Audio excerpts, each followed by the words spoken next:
Hello, you're watching World Talks on TVP World. My name is Sasha Farbach. The Czech Republic's new government has taken office following the appointment of Andrej Babiš as Prime Minister by President Petr Pavel, marking a shift toward a nationalistic, Eurosceptic coalition. Early signals indicate potential changes in Czech support for Ukraine and closer alignment with populist parties across Europe.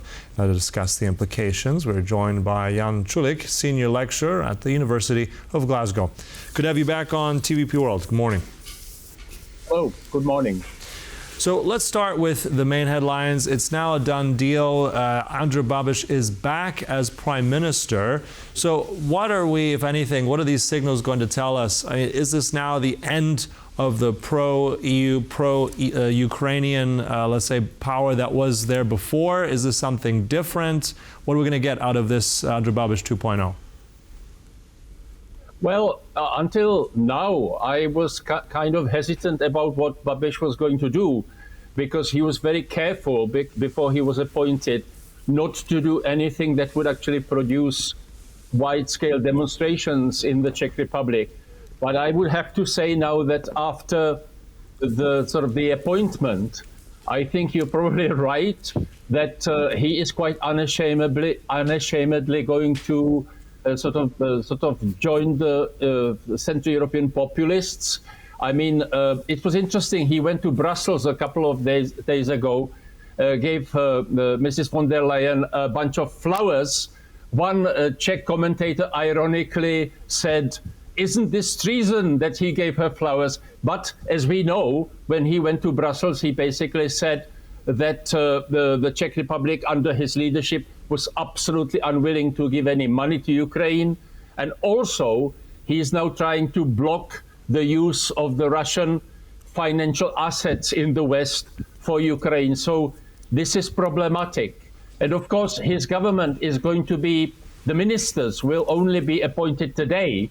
So it's not quite 100% clear which people are going to be holding which posts. But nevertheless, he's got these two minor coalition parties, which are really quite crazy, and they will have ministers. There is this controversy of this Mr. Turek, who made all these incredible racist comments on social media, and the Motorists Party, from which he comes, wanted him as a foreign secretary. This has so far been blocked. Nobody knows what kind of position as a minister he's going to be taking. Apparently, he's in hospital because he's got serious backache. But he is. These motorists are going to be holding the Ministry of the Environment. They are absolutely against the environment, against any actions against global warming.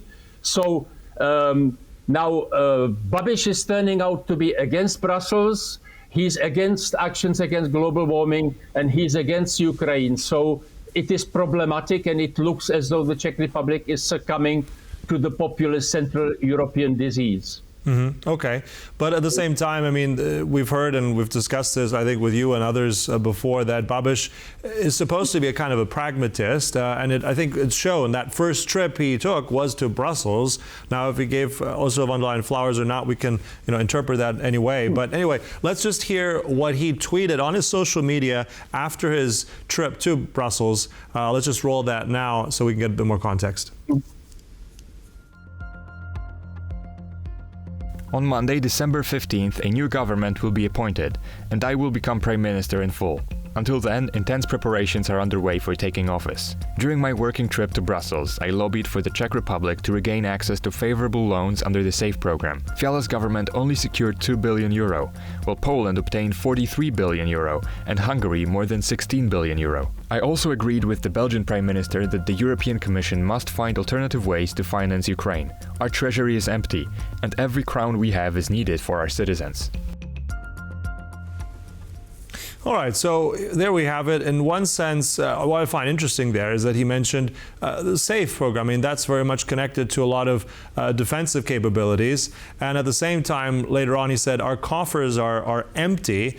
How convincing is that narrative? How much truth is it to that? And how does it interpret with getting more money from SAFE in the first place? It's kind of a mixed message here, isn't it? Well, I don't know. It's totally consistent with Babiš's views, because he's going to be very kind of nationalistic. He's going to be pretending that he's on the side of the general public. Don't forget that the previous right-of-center government of Petr Fiala lost the election because they were ignoring the poor people in the countryside, and that Fiala government didn't really do any investment in the rural areas, and this was the reason why they failed. So Babiš is now trying to pretend that he's incredibly on the side of the people.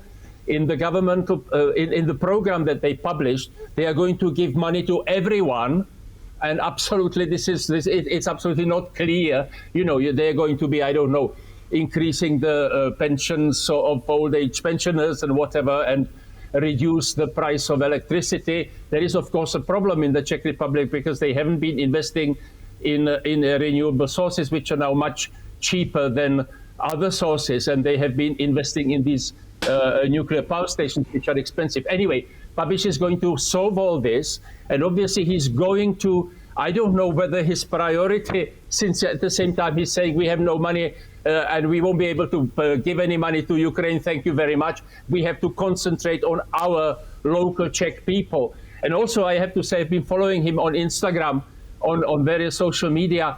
He's publishing these inane comments, the purpose of which is to ingratiate himself with the general public, saying, look, I'm ignoring the sort of journalists or whatever. They are all trying to get me, you know, something like what Trump does. One other thing is they, of course, admire Trump at the same time.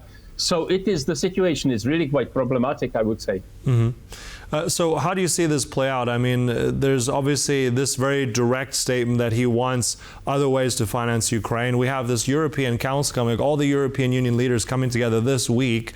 So what kind of leverage do you foresee that Babiš has? Where is he going to play? Is he going to be on Team Orban, on obstructionism? Is he going to be doing something else? How do you see the Council and Babiš's role in all this?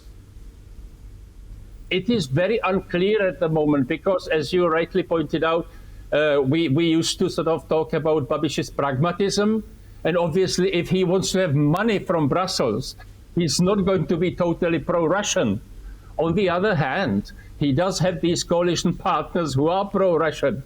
So it is going to be a question of to what extent these coalition partners can actually develop pressure on Babiš.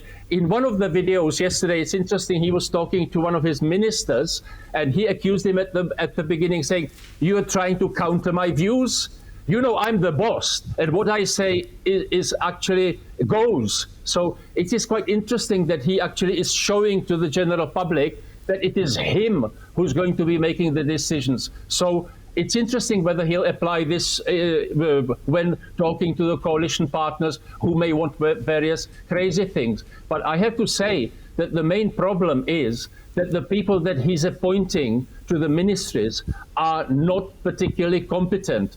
And it may all, I don't know. It's very difficult. I don't want to be too pessimistic, but the Czech Republic isn't on a very healthy course now at the moment. It's a problem. Okay, not on a healthy course. Also, what's going to be interesting, I'm just curious, also in terms of constitutional, let's say, parameters with Petr Pavel, the president, a very different man with very different views than the prime minister, right? Petr Pavel, former general, also very much has been pro-EU, pro-NATO.